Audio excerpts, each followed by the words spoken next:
good evening, folks. Welcome to another episode of Spilling Tea. I am your host, Tiffany Daniels, and we are going to that horrible world this evening known as the JRC. But before we get going, a few of the usual disclaimers, and don't forget to say hi to the co-host, Kahima.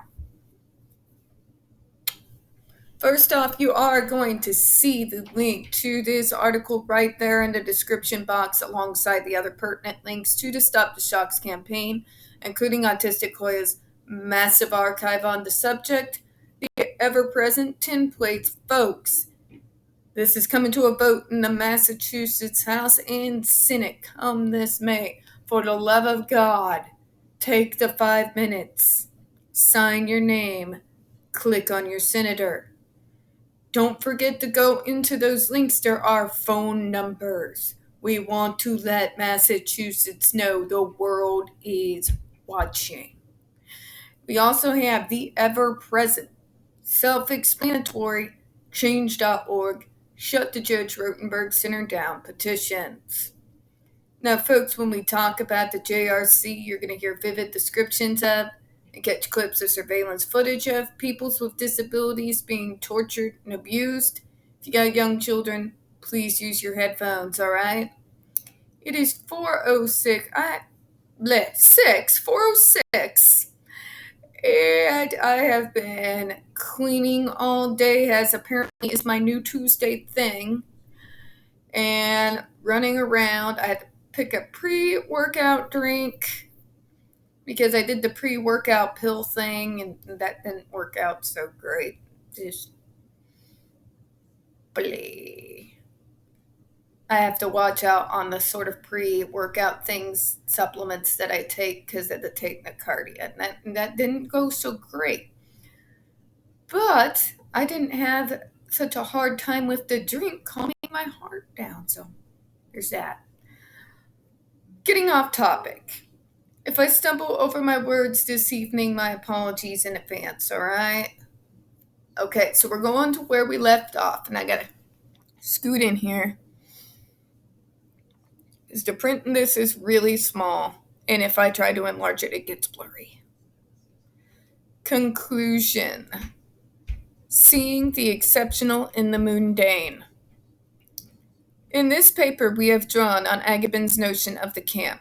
To locate JRC in a carceral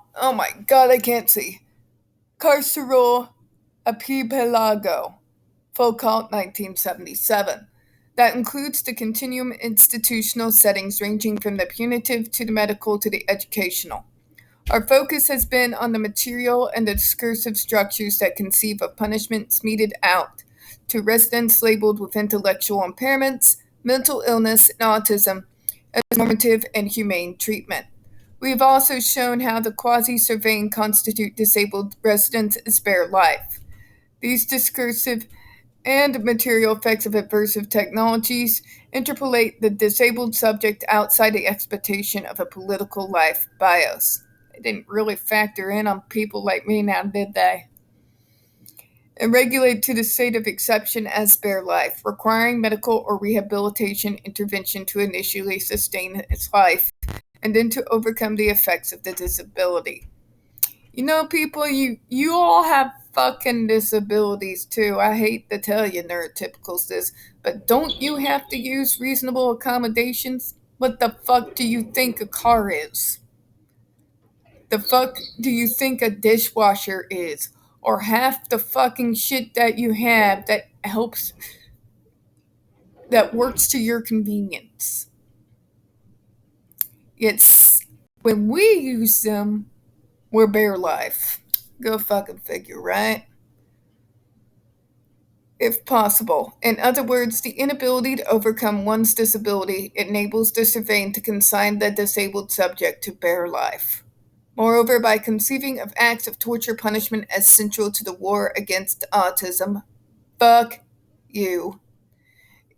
By the way, I just want to tell you all this in case you don't really fucking understand. Your war is not against autism, it's against us. Your war is against your own fucking child. Get that in your fucking heads. Understand this. Understand this. Your war is not against autism. It's against your own fucking child, and you don't even realize it. Autism is not the boogeyman. It didn't come in and steal your perfect fucking normal child that you wanted to have. Okay? It is a part of who we are, our personalities, our way of seeing the world, the way we think about things. Your war, it's not like the war against cancer, folks. It's against us. It's against us. You want us to accommodate you. You want us to be like you. And every single medical thing, that's all it's geared toward. And every time we ask for reasonable accommodations, things that will stop the triggering points, that stop the behaviors that you all think are so horrible, that will make us a little bit more tolerable, well, that's too big of an inconvenience for you. It's not against the fucking boogeyman. It's against us. And until you understand people who follow the JRC and believe in it, until you understand that you are warring against your fucking child, not some boogeyman who stole the perfect fucking child that you never would have had anyway, whether they were disabled or not, then you're lost. And you are missing out on so much. And you're causing more irreparable fucking harm than you will ever be able to understand or contemplate. Know this. Know this. Moving on. Moreover, by conceiving of acts of torture and punishment as central to the war against autism and other intellectual impairments, this embattled metaphor justifies the spatial power of the camp to contain disabled subjects who threaten the norm. As I said, in these contexts, violent punishments such as electric shock therapies are considered mundane, and the escalation of the severity of these shocks normal. Via rhetoric of the education and rehabilitation of children and adults that no other institution would want to include. And that's the lie they sell you.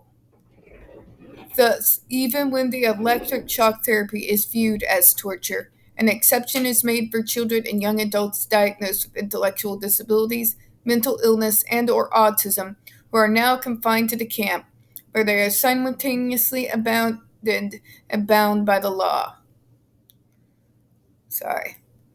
It is also important to remember that the state of exception is a relational concept where the political life derives its existence from the negation of all that is contained in bare life. Moreover, the spatial locations of separation experienced by the residents of the JRC are not related to the emergence of the new spaces of the exception presented by refugee camps, detention centers, disaster areas, terrorist holding cells. In fact, these permanent spaces of exclusion are ideological anchor points by which the exception gradually becomes accepted as the rule. And what is our only crime, folks? Being born disabled or acquiring a disability along the way. And that makes these people think that we are not worthy of life unless they use extreme means to make us productive, to earn our worth. See, in these people's eyes, in the medical model's eyes, we have to earn our personhood. Let me say that again. In the eyes of the medical model,